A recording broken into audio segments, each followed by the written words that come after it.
हम लोग इसके पहले वाले क्लास में पढ़ रहे थे क्या कि the intersection of two equivalence relation is an equivalence relation but union of two equivalence relation is not necessarily an equivalence relation. हम लोगों ने प्रूव किया था क्या कि intersection of two equivalence relation is an equivalence relation.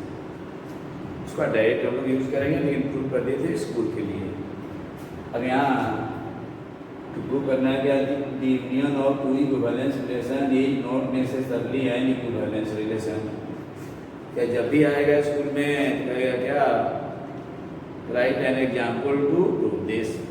हम लोग एक सेट लिए ये है 1 2 3 आर ले लिए 1 1 2 2 3 3 1 2 2 1 एस ले लिए 1 1 2 2 3 3 2 3 3 2। यहाँ आर और एस दोनों क्या है इक्विवेलेंस रिलेशन है। लेकिन अगर आर यूनियन एस निकाल ले तो हम लोग को यह आया यह इक्विवेलेंस रिलेशन नहीं है क्योंकि देखिए 3 2 आर यूनियन एस में है और 2 1 भी आर यूनियन एस में है। लेकिन 2 2 हट गया तो क्या बचा 3 1 इसमें नहीं है, इसलिए इक्विवेलेंस ट्रांजिटिव रिलेशन नहीं है, इसलिए इक्विवेलेंस रिलेशन नहीं है। यानी union of two reflexive relation is reflexive, union of two symmetric relation is symmetric, but union of two transitive relation is not transitive,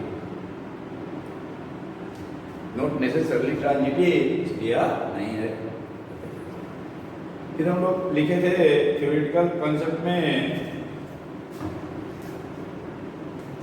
if R is an equivalence relation on the set A, then R inverse is also an equivalence relation on the set A। ठीक है, R equivalence relation है किसी set पर तो उसका inverse भी क्या होगा इक्विवेलेंस रिलेशन ही होगा। इसी को हम लोग प्रूव करने जा रहे हैं। हम लोग मान लिए क्या late R is an equivalence relation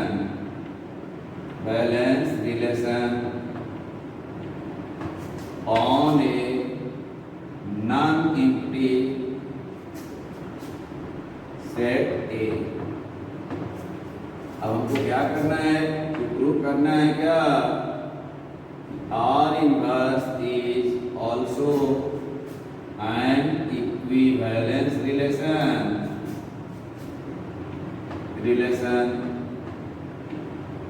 on the set A।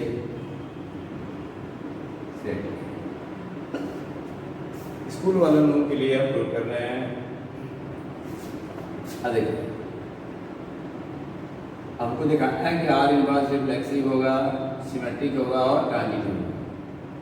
हम जानते हैं कि सिंस आर इज रिफ्लेक्सिव, क्यों? क्योंकि आर क्या है इक्विवेलेंस रिलेशन है। Therefore A belongs to R for all A belonging to A। अब इनवर्स का डिफिनेशन क्या है उसको उलट देंगे तो कहाँ रहता है बोलिए आर इनवर्स में। तो A बिलोंग्स टू क्या हो गया are inverse for all A। क्यों हो गया definition of inverse definition of R inverse। Therefore R inverse is reflexive। यह रिफ्लेक्सिव हो गया। अब हमको क्या दिखाना है इसको बोलिए सिमेट्रिक। R inverse तो रिफ्लेक्सिव हो गया, अब हमको क्या दिखाना है सिमेट्रिक होगा। इसको लिख लीजिएगा आप लोग। हम लोग जा रहे हैं सिमेट्रिक बनाने, सिमेट्रिक प्रूव करने जा रहे हैं।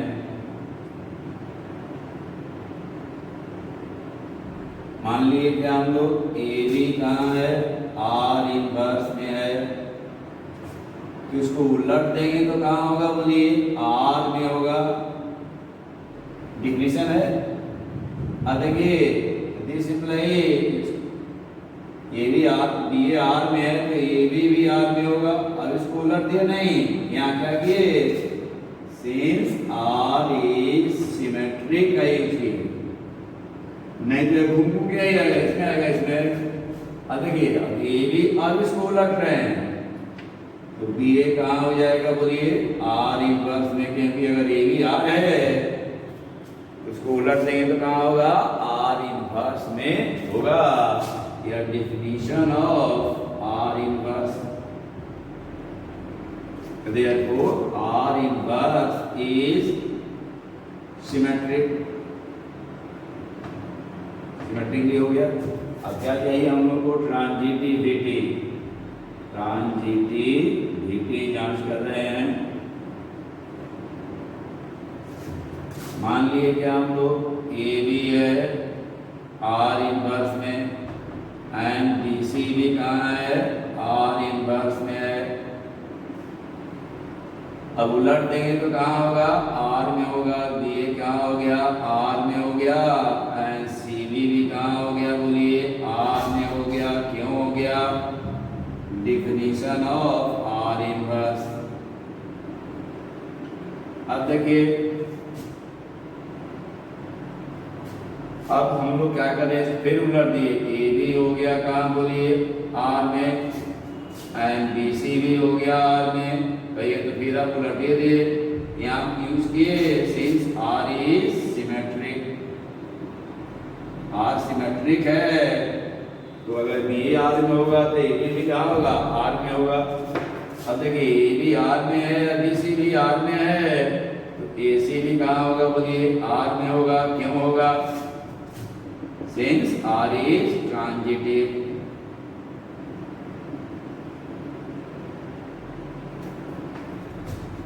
अब देखिए अब इसको उलट देंगे तब भी आर ही में होगा। क्यों होगा, क्योंकि are is symmetric.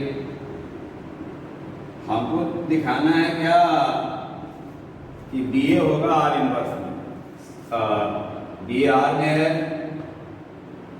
A B are inverse में है, बी सी आर इनवर्स में है, तो ए सी कहाँ होगा, आर इनवर्स में होगा। अब हम लोग डिफिनेशन ऑफ आर इनवर्स कर रहे हैं, सी आर में है ए सी कहाँ हो गया बोलिए, आर इनवर्स में। डिफिनेशन ऑफ आर इनवर्स, तो therefore R is transitive, R inverse is transitive, R inverse transitive हो गया। Therefore R is an, R inverse is an equivalence relation prove हो गया। लास्ट में क्या लिख दीजिएगा स्कूल में, 10 R is reflexive, symmetric and transitive, therefore R inverse is an equivalence relation proved हो गया। सब स्कूल में आ सकता है।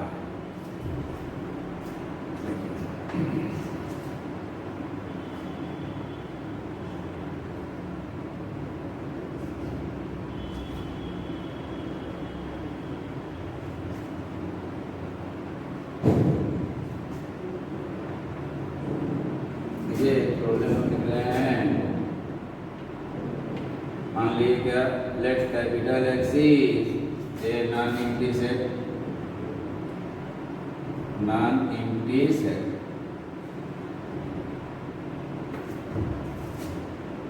P x is power set of x. अब आप जानते हैं power set of capital x क्या होगा, the set of all subset of the set x, इसको क्या कहते हैं, पावर सेट ऑफ x। जो लोग मान लीजिए 11th में नहीं सेट पढ़े तो मेरा 11th का सारा लेक्चर पढ़ लेंगे, सब समझ में आएगा। R is a relation defined on px, power set of x पर डिफाइंड है by R equal to AB such that A is subset of B। यहाँ ये और B किसका एलिमेंट है बोलिए, पावर सेट ऑफ X का एलिमेंट है।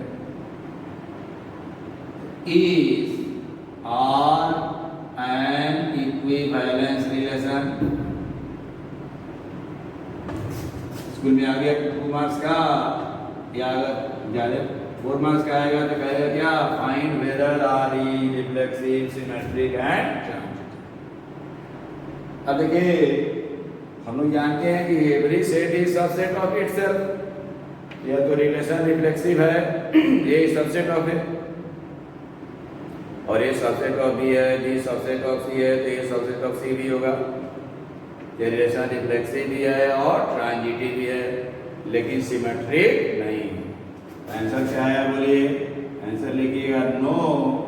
क्यों हो गया, सिंस अगर A B belongs to R है, इंप्लाई करेगा A is subset of B, this does not imply B subset of A, therefore R is not symmetric, R symmetric नहीं है, इसलिए क्या है बोलिए, इक्विवेलेंस रिलेशन नहीं। ठीक है, यानी यह रिलेशन रिफ्लेक्सिव है, ट्रांजिटिव है, लेकिन क्या नहीं है, सिमेट्रिक नहीं है।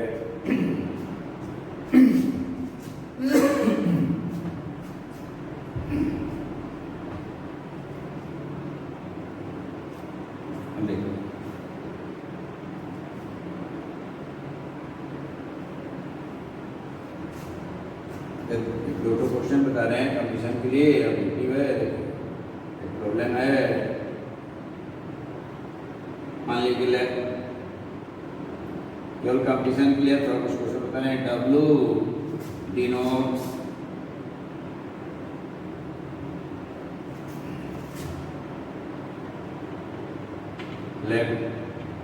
W denotes the set of words in English dictionary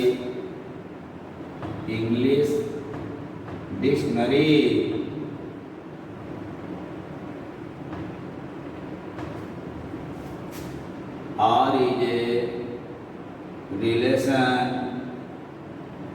on W defined by R equal to x y belongs to W cross W such that at least one letter of the word x and y are common। अब देखिएगा x और y यहाँ कोई letter नहीं है, denote करता है कि अंग्रेजी के डिक्शनरी का कोई वर्ड है। तो R इज ऑप्शन दे दिया यहाँ पर, ऑप्शन ये है R is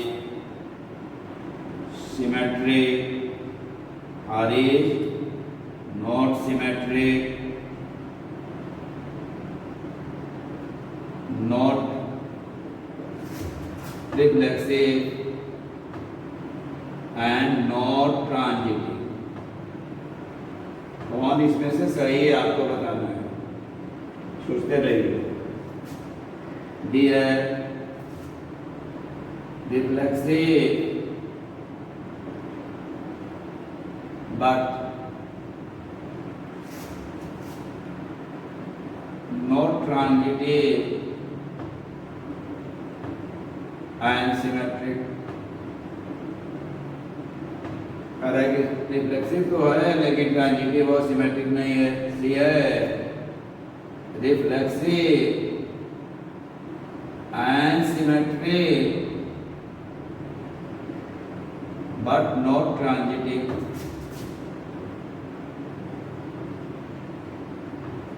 Transitive there is an equivalence relation, equivalence relation यानी तीनों है। अब देखिएगा कंपटीशन में बैठे हुए पूरा कॉपी कलम चलाने की कोई आवश्यकता नहीं, आप सोच लिए होंगे, अपना आंसर सोच लीजिए कि क्या होगा। 1 मिनट का टाइम दे रहे हैं। अब देखिए एक्स वाई इसमें है, कह रहा है कि कम से कम एक लेटर एक्स और वाई में कॉमन होगा। अब देखिए रिफ्लेक्सिव क्या होता है, उस सेट का हर एक एलिमेंट अपने आप से रिलेटेड होगा। तो डिक्शनरी का कोई वर्ड बोलिए इंग्लिश का, सब ये इंग्लिश का वर्ड है ना है, जैसे इंग्लिश ही है, इंग्लिश और इंग्लिश में तो सारा लेटर क्या है, कॉमन है, इसलिए क्या है, रिफ्लेक्सिव है। तो ये आंसर गलत हो गया क्योंकि यह रिफ्लेक्सिव है। अब देखा जाए सिमेट्रिक, अगर अंग्रेजी का कोई दो वर्ड है, पहला में और दूसरा में एक लेटर कॉमन है, तो दूसरा और पहला में भी एक लेटर क्या होगा, कॉमन होगा ही होगा, इसलिए सिमेट्रिक भी है। इसलिए भी गलत हो गया, कह रहा है कि नॉट सिमेट्रिक। उन्होंने क्या लिखा है, रिफ्लेक्सिव है, सिमेट्रिक है। अब इसको देखना पड़ेगा ट्रांजिटिव। अब देखिए अंग्रेजी का कोई तीन वर्ड ले लीजिए, फर्स्ट में और सेकंड में कोई वर्ड कॉमन है, सेकंड और थर्ड में भी एक वर्ड कॉमन है, तो फर्स्ट और थर्ड में भी कॉमन होगा, कोई गारंटी नहीं है, हमको नहीं होने वाला खोजना है। जैसे मान लीजिए एक लेटर ले लिए कैट, एक ले लिए कप, दोनों में क्या कॉमन है, एक इसमें और इसमें कॉमन है। एक ले लिए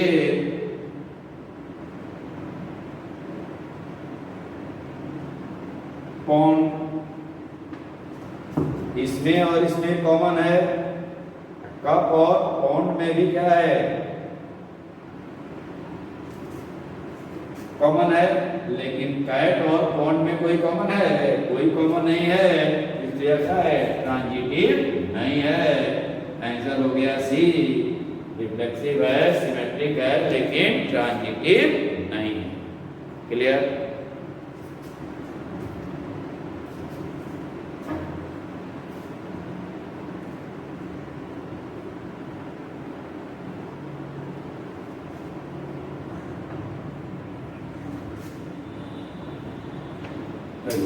नेक्स्ट प्रॉब्लम है रवि, आर इक्वल टू है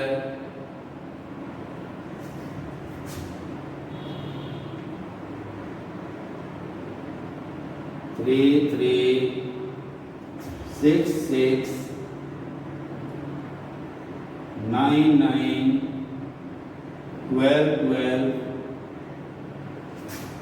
3 6 3 9 3 12 and 6 12, ठीक है, is a relation on the set A is equal to 3 6 9 12। इस पर यह कोई रिलेशन है, तो आर इज ऑप्शन ए है, ओनली रिफ्लेक्सिव, करेंगे केवल रिफ्लेक्सिव है, डी है reflexive and symmetric but not transitive, not transitive. C है is an equivalence relation,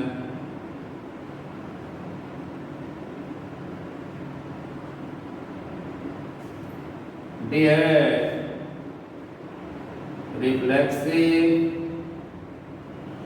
and transitive, only transitive but not symmetric।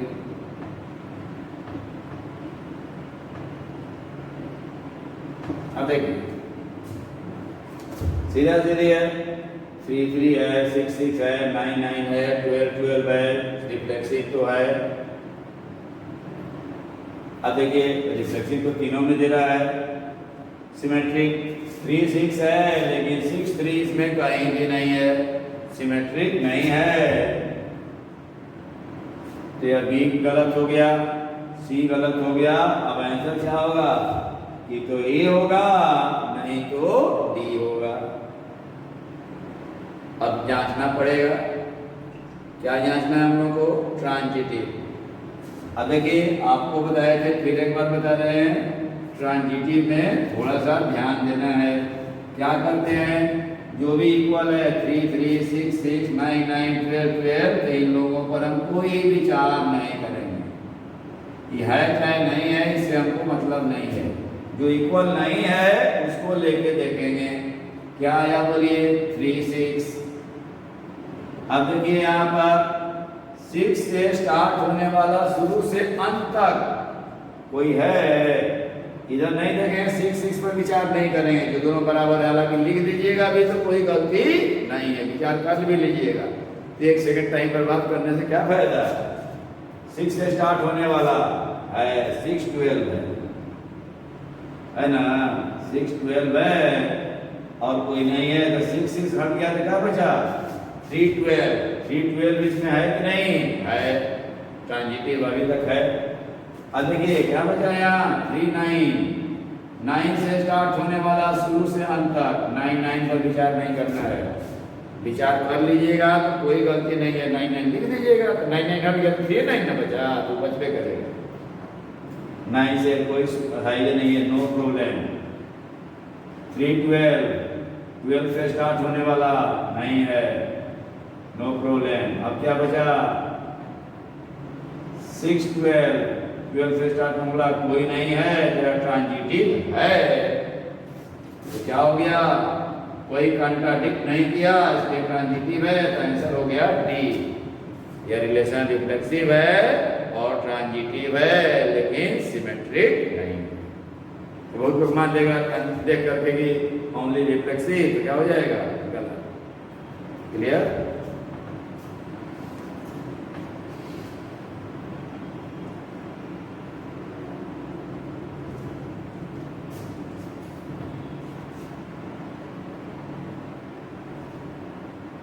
Next problem लिखिए।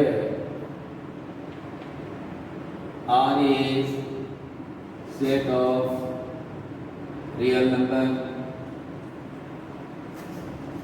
R is set of real number.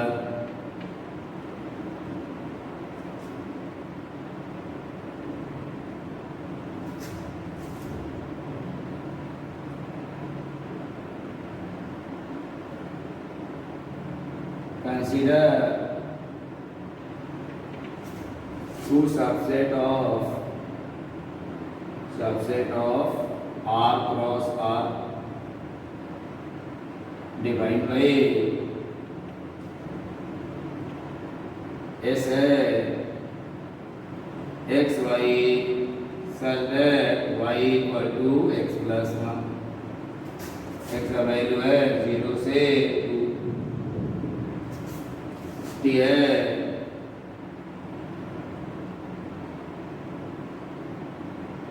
X y such that x minus y is equal to an integer।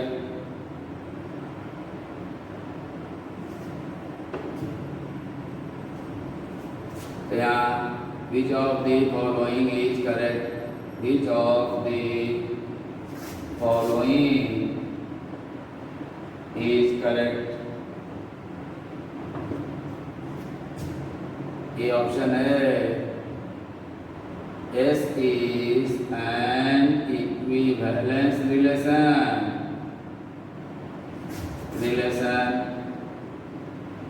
but T is not an equivalence relation।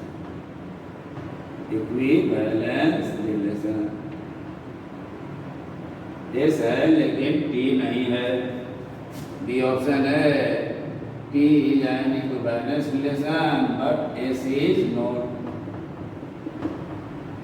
C है both S and T are equivalence relation।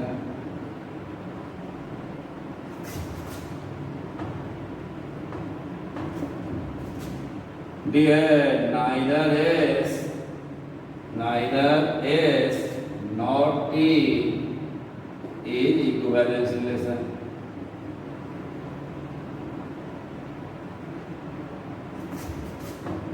अभी लोगों को सोचना है। अब देखिए पहले आसान मतलब सोचना है, इसको सोच रहे हैं एक्स माइनस वाई क्या है, इंटीजर है। तो एक्स माइनस एक्स क्या होगा, जीरो क्या होगा, इंटीजर है, होगा रिफ्लेक्सिव ही है। एक्स माइनस वाई इंटीजर है तो वाई माइनस एक्स भी क्या होगा, इंटीजर ही होगा, सिमेट्रिक है। X minus y integer, y minus z integer, तो एक्स माइनस जेड भी क्या होगा, इंटीजर ही होगा, इसलिए ट्रांजिटिव भी है। यह तो टी क्या है, इक्विवेलेंस रिलेशन है। तो यार ये गलत हो गया, ये कह रहा है कि ये इक्विवेलेंस रिलेशन है, टी नहीं है। हमको दिखा दिए टी तो इक्विवेलेंस रिलेशन है।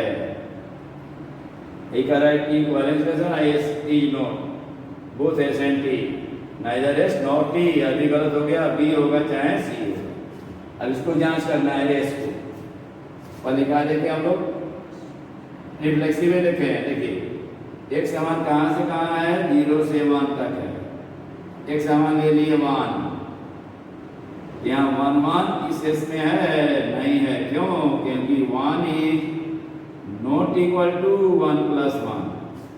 वाई इक्वल टू क्या होना चाहिए, एक्स प्लस 1, यही वाई की जगह है 1, तो 1 का मान 1 प्लस 1 कभी होगा, नहीं होगा, तो रिफ्लेक्सिव भी नहीं है। तो आंसर क्या हो गया, बी।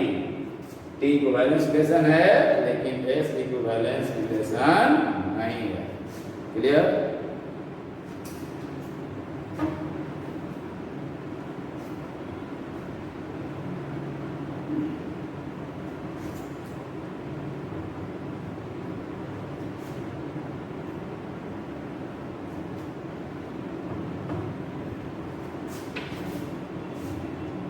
देखिए अभी हम सबको बताने जा रहे हैं, क्या लिखिए, दी नंबर, मान लीजिए एक प्रॉब्लम लिखिए, ए है 1 2 3, the number of equivalence relation, equivalence relation on A containing 1 2 is A है 1, B है 2, C है 3, D है 5। यानी कितना इक्विवेलेंस रिलेशन होगा इसमें 1 2 रहेगा। बेस्ट टू बाय आप जानते हैं, हम लोग लिखने जा रहे हैं। पहले देखिए, पहले तो क्या लिखेंगे, 1 1 रिफ्लेक्सिव होना चाहिए, 2 2 3 3, इतना तो रहेगा ही रहेगा। अब क्वेश्चन कर रहा है कि 1 2 रहेगा, 1 2 का उल्टा 2 1 भी रहेगा, यही हो गया स्मॉलेस्ट इक्विवेलेंस रिलेशन, यह तो रहेगा ही रहेगा। एक हो गया यार। अब दूसरा लिख रहे हैं, या 1 1 रहेगा ही, 2 2 रहेगा, 3 3, 1 2 2 1। अब एक 1 बच गया है, बोलिए 2 3। अगर 2 3 लिखते हैं तो क्या लिखना पड़ेगा, 3 2 लिखना पड़ेगा। अब देखिए, अब ध्यान दीजिए, यहाँ पर देखिए 3 2 है इस आर में, एक ले लिए, पहला ले लिए, क्या हुआ, R equal to equivalence relation है, यह ले लिए, एस भी ले लिए। अब 3 2 एस में है और 2 1 भी क्या है, एस में है, तो देयरफॉर क्या होना, 2 बढ़ गया तो क्या होना चाहिए, 3 1 भी एस में रहना चाहिए, तब ना होगा। इसमें हमको 3 1 लिखना पड़ेगा, और जब 3 1 लिखेंगे तो 1 3 भी लिखना पड़ेगा। अब यही आ गया, यह तो आ गया, ये क्रॉस ये आ गया, यह तो हो गया कौन, यूनिवर्सल रिलेशन हो गया। अब कोई और होगा नहीं, होगा तो कितना आंसर आएगा, 2 होगा। क्लियर।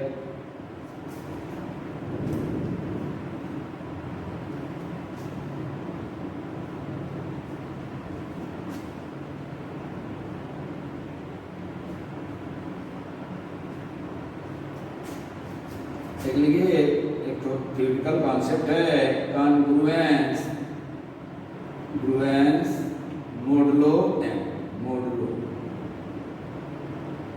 एम, एक रिलेशन देखिए। अब मान लीजिए क्या, let A and B are any two integers, कोई दो इंटीजर है, M is a fixed integer, यह दिया हुआ रहेगा फिक्स्ड इंटीजर है। अब एम के जगह पर आप क्या ले लीजिएगा, 3, 4, 5 कुछ भी, एम इज ए क्या हो गया, fixed integer. A is said to B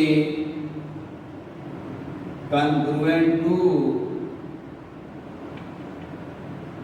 B, fixed positive integer, to B modulo M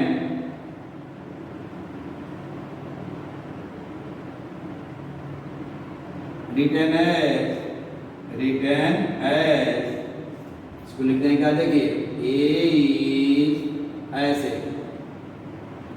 mod M, इसको क्या पढ़िएगा, ए इसको पढ़ेंगे क्या हम लोग, A is congruent to B modulo M, return यही हो गया, A is congruent to B modulo M if A minus B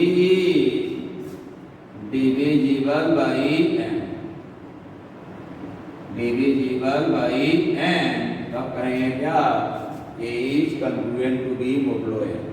यह जो एक्सप्रेशन है इसको कहा जाता है कॉन्ग्रुएंस, इस एक्सप्रेशन को क्या कहते हैं, कॉन्ग्रुएंस। ठीक है, जैसे मान लिया जाए 15 इज कॉन्ग्रुएंट टू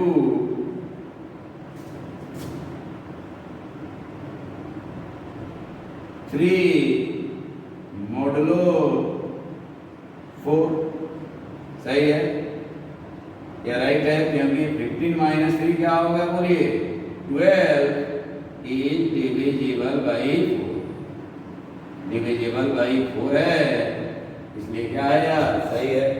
और यही लिखा रहा था 15 इज कॉन्ग्रुएंट टू -2 मोडुलो 4, यह क्या हो जाएगा, गलत, क्योंकि 15 minus -2 is equal to 17 is not divisible by 4। क्यों गया, क्योंकि 15 माइनस 2 इक्वल टू क्या गया, 17 is not divisible by 4।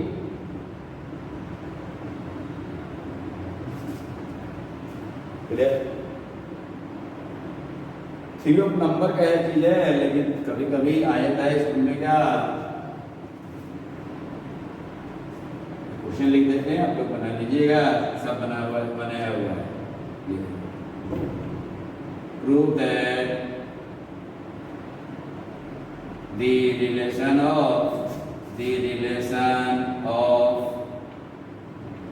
congruence modulo m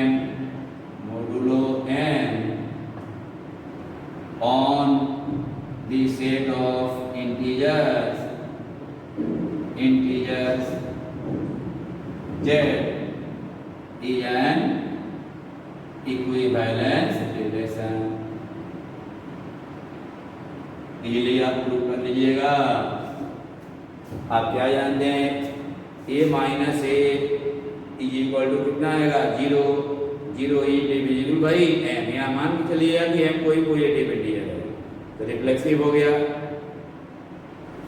अभी a minus b is divisible by m, then b minus a also divisible by m, so therefore the relation is symmetric। a minus b divisible by m है, a minus b को मान लीजिए m into k1, b minus c को मान लीजिए n into k2, तो दोनों को ऐड कर दीजिए तो a minus c क्या आ गया, m plus n into k1 k2 आ गया।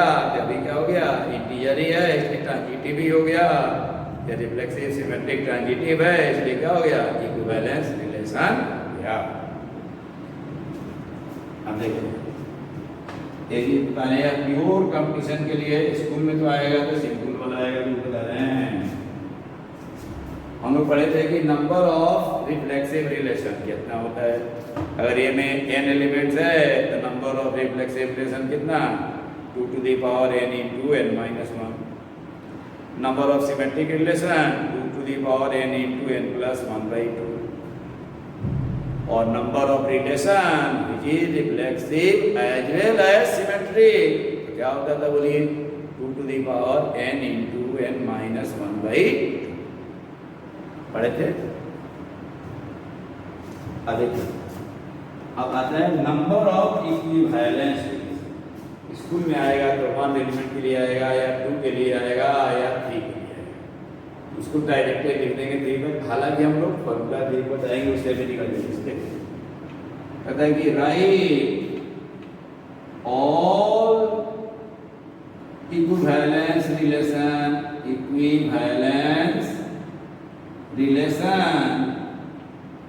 On the following set. ध्यान दीजिएगा कंडीशन वालों को पूरा। फर्स्ट है मान लीजिए क्या गया a इक्वल टू ऐसे बना दिया कोई यानी i एक भी एलिमेंट नहीं है। अब देखिए इसमें इक्विवेलेंस रिलेशन हम क्या लिखते हैं r इक्वल टू लिख दिए 5 यह लिख दिए या क्या है रिफ्लेक्सिव भी है सिमेट्रिक भी है ट्रांजिटिव भी है क्योंकि इसमें कोई एलिमेंट नहीं है। इसमें कितना रिफ्लेक्सिव रिलेशन आ गया 1 सॉरी इक्विवेलेंस में कितना आ गया 1। नंबर ऑफ एलिमेंट 0 है। अगर हम लोग का आ गया na का मान 0 है if na equal to 0 then number of equivalence relation in A is equal to 1। अब देखिए जैसे A का में है मान लीजिए 7 है तो Na में कितना एलिमेंट हो गया 1। इस पर लिखने जा रहे हैं इक्विवेलेंस रिलेशन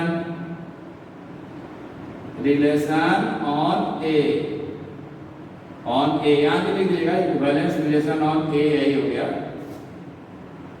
देखिए पहला क्या हो गया 7 एक हो ही भी करेगा आइडेंटिटी भी है यूनिवर्सल भी सब यही ना है यही कौन होगा एक क्रॉस ए का मान।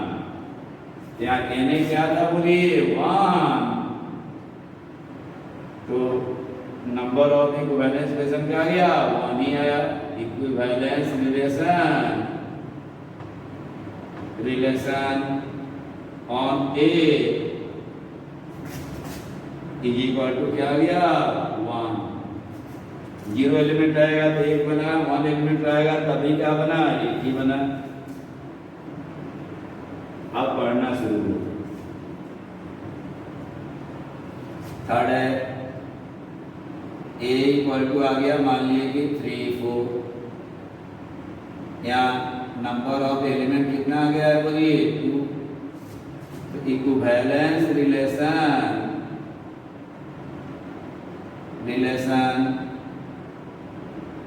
ऑन A सारा बना देना है। क्या होगा पहले तो लिख लीजिएगा 3 3 एक आइडेंटिटी रिलेशन या रिफ्लेक्सिव भी है सिमेट्रिक भी है ट्रांजिटिव भी है। अब दूसरा क्या लिखे 3 3 4 4 एक एलिमेंट डाल दिए 3 4 तो 4 3 डालना ही पड़ेगा। अब तो ये आ गया यूनिवर्सल रिलेशन हो गया इसके आगे कोई बनेगा नहीं। तो अगर आ गया Na इक्वल टू 2 है then number of equivalence relation हालांकि इसको हम लोग एक रिजल्ट से भी निकाल देंगे relation on A equal to 2 ही रहेगा। यानी 0 एलिमेंट है तो एक इक्विवेलेंस रिलेशन 1 एलिमेंट है तभी 1 इक्विवेलेंस रिलेशन 2 एलिमेंट है तो 2 आ गया। अब धीरे धीरे अब पूरा बढ़ता चला जाएगा। हम लोग को इतना ही स्कूल में आएगा ज़्यादा से ज़्यादा 3 आ सकता है। तो 3 तक भी हम लोग जोड़ के निकाल सकते हैं, हालांकि 3 का कोई जरूरत भी नहीं है, ऐसे हम लिख देते हैं। इसको हम एक रिजल्ट बताएं फिर उससे भी निकाल लेंगे। जैसे रहता है मान लीजिए 1 2 3 एलिमेंट हो गया। इक्विवेलेंस रिलेशन ऑन ए, देखिए लिखना जानना चाहिए ऑन ए। अगर आ गया स्कूल में आ सकता है, कैसे लिखिएगा देखिए, ठीक बता रहे हैं 1 1 2 2 3 3। अब एक बार लीजिए, लिख लीजिए 1 2 2 1, बस एक हो गया। फिर 1 1 2 2 3 3, अब लीजिए 2 3 3 2, बस 1 2 1 1 3 हो गया, 2 2 3 3, अपन बचा है 1 3 3 1। अच्छा ये ऊपर छूट गया था, सीधा सीधे पहले निकालेंगे, पहले 1 1 2 2 3 3, यह छूट गया था, पहले तो यही हो गया सीधा सीधे। ये क्या हो गया 1 1 2 2 3 3 1 1, यहाँ ध्यान दीजिए ऑन ए लिखेगा, पहले हमको लिखे 1 1 2 2 3 3, पहला तो यही लिख दिए आइडेंटिटी रिलेशन। उसके बाद 2 एलिमेंट डालते गए 1 2 2 1 2 3 3 2 1 3 3 1 1 2 3 4 हुआ। अब देखिए, अब देखो यूनिवर्सल रिलेशन लिख दीजिएगा सारा, अब सारा लिख दीजिएगा 1 1 2 2 3 3 1 2 2 1 2 3 3 2 1 3 3 1। यूनिवर्सल रिलेशन ये हो गया, कितना आ गया टोटल 5 आया। तो नंबर ऑफ एलिमेंट कितना है 3 है, तो नंबर ऑफ इक्विवेलेंस रिलेशन कितना आ गया 5 आ गया। यहीं तक स्कूल में काम चल जाएगा, जेईई मेंस तक भी काम चल जाएगा, लेकिन कभी आ गया कि 4 एलिमेंट है तो कितना होगा, नहीं बनाते बनाते तो बोर्डे भर जाएगा। इसलिए एक स्पेशल रिजल्ट लिखिए जो केवल कंपटीशन के लिए है, जेईई मेंस हो गया चाहे एडवांस हो गया, दोनों के लिए है। हर एक लेक्चर में कुछ ना कुछ ऐसा चीज बताते हैं कि जो जेईई मेंस और एडवांस में आएगा, डायरेक्ट नहीं आएगा तो इनडायरेक्ट आएगा। इसमें तो डायरेक्ट आ जाएगा, लेकिन आएगा ही आएगा। इसलिए जो रिलेशन पढ़े हम लोग एलिमेंट वाला में भी दिए, सारा पढ़ लीजिएगा, 12 वाला भी रिलेशन सब पढ़ जाना है, 11th वालों को भी सारा पढ़ जाना है, क्योंकि 12 में जाइएगा तो इसको पढ़ना ही पड़ेगा। इसमें क्या चीज 11th वाले को समझ में नहीं आएगा तो बाद में हम लोग समझा देंगे। जो जिसे परम्यूटेशन कंडीशन में थोड़ा यूज करते हैं वो अभी बता चुके हैं, पढ़िए तो आ जाएगा, नहीं है फिर समझा दिया जाएगा जब उसका क्लास चलेगा। अब जैसे देखिए लिखिए, नोट लिखिए, वेरी इंपॉर्टेंट नोट है, वेरी वेरी इंपॉर्टेंट नोट है, यहाँ पीएस लिखिए। इफ हम लिखते हैं बी के denotes number of equivalence relation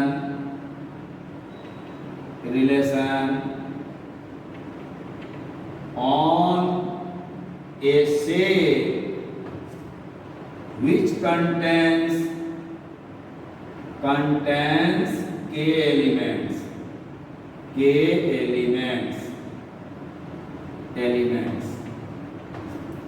ठीक है। देखिएगा बहुत सारा बुक पढ़िएगा, ऐसा है वो फॉर्मूला दे दिया है कि रखने के लिए, कोई याद नहीं रहेगा, याद रहेगा तो सेटे करने में घबरा जाइए, इसलिए हम एकदम सिंपल वे में बता रहे हैं। अब देखिए एक तो यही केवल याद रखना है, अगर याद रहेगा तब। P0 में क्या आएगा बोलिए, 1 अभी बनाए हैं, 0 एलिमेंट रहता है तो इक्विवेलेंस रिलेशन कितना होता है 1।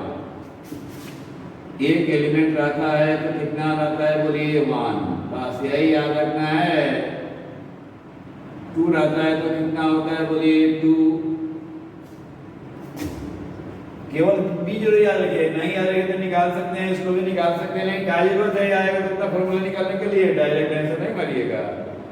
3 का हम लोग निकाल लेंगे कितना होगा, लेकिन हम लोग जानते हैं कि 5 होगा। तो यार नहीं भी जानते हैं तो कोई बात नहीं, सब 3 का भी निकालेंगे। तो हमको निकालना है बी के, देखिए यहाँ लिखना है के माइनस 1 से शुरू होगा, C0 कॉम्बिनेशन वाला C है, यहाँ लिखिएगा बगल में B0 प्लस के माइनस 1 C1 D1 प्लस के minus 2 C2 D2 plus so on, ऐसे ही आगे बढ़ेगा। के माइनस 1 है, लास्ट में जाएगा के माइनस 1 C के माइनस 1 D के माइनस 1, यही हो जाएगा आंसर। अब जैसे मान लीजिए समूह 3 और आ गया, क्वेश्चन रहता if A equal to ABC then number of equivalence relation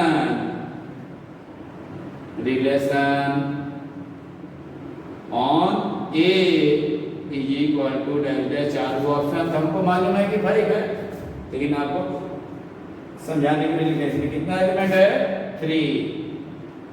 तो हमको क्या चाहिए, कहां से शुरू करेंगे आंसर, थर्ड लिखे हैं D3 चाहिए।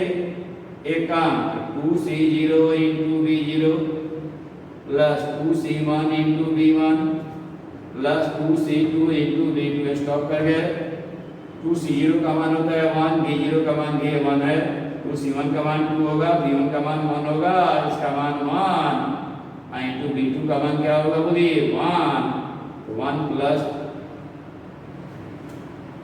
B2 का मान क्या होता है बोलिए 2, 2 एलिमेंट है तो 2 ना होता है, 1 प्लस 2 इक्वल टू क्या आ गया 5 आ गया, हालांकि हमको 5 याद ही है। ठीक है, अब देखिए अगर यही रहता A B C D है, इसमें कितना बनेगा ये बतना, then number of equivalence relation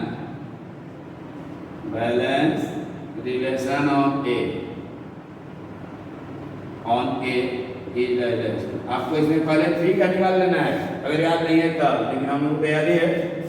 अब देखिए कितने एलिमेंट है 1 2 3 4, यानी B4 चाहिए। 4 में से एक कम कर दिए 3C0 into B0 plus 3C1 into B1 plus 3C2 into B2 plus 3C3 into B3।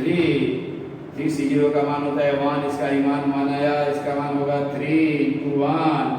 3C2 का मान निकालेगा 3 आएगा, B2 का मान आ गया 2, 3C3 का मान 1 और B3 का मान 5, अभी B3 का निकाले थे, नहीं तो निकालना पड़ेगा। 1 प्लस 3 प्लस 6 प्लस 5 कितना आ गया बोलिए 15। Very very very important for competition. बहुत लोग समझता है क्या कि 12 लेवल का है, स्कूलिंग का किया जाए, लेकिन नहीं, कंपटीशन के लिए वेरी वेरी इंपॉर्टेंट है, स्कूल के लिए वेरी वेरी नॉट इंपॉर्टेंट। काफ़ी है, इतना तक याद रखिएगा, स्कूल में सफिशिएंट है।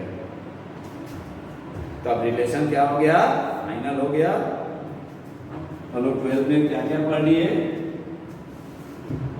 मैट्रिक्स, डिटर्मिनेंट, अलजेब्रा का टॉपिक बहुत सारा हो गया, और यहाँ क्या पढ़ लिए रिलेशन।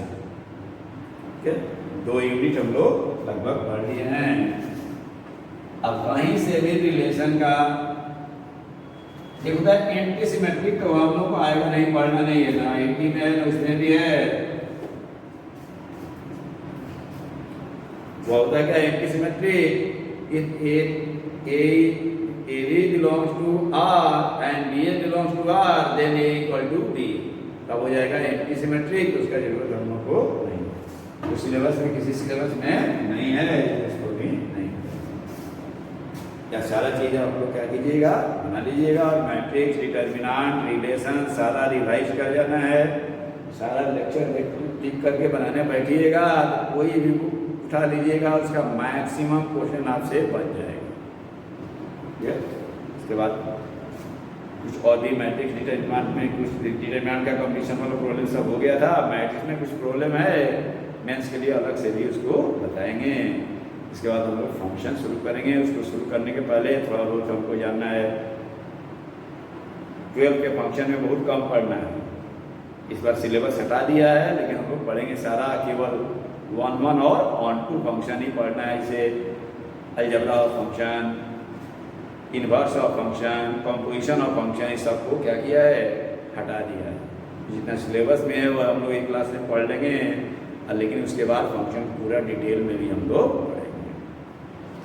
उसके लिए हमको जरूरत पड़ेगा कुछ साइन स्कीम का, तो वह बताएंगे। जैसे इन इक्वेशन का हम 11 के लिए इन इक्वेशन बताएंगे, उसको भी आप लोगों को थोड़ा ऐसा ही रिवाइज कर जाना है। 12 वाले लोगों को भी उसमें सब तरह का इक्वेशन बताएंगे, बोलेंगे यहाँ तक 11 का है, आगे पास से सबके लिए है, वो सब पढ़ लेना है। सबका फंक्शन में यूज आएगा, पहले फंक्शन में क्या क्या यूज आएगा उसको हम लोग पढ़ेंगे, उसके बाद फंक्शन पर आएंगे। ये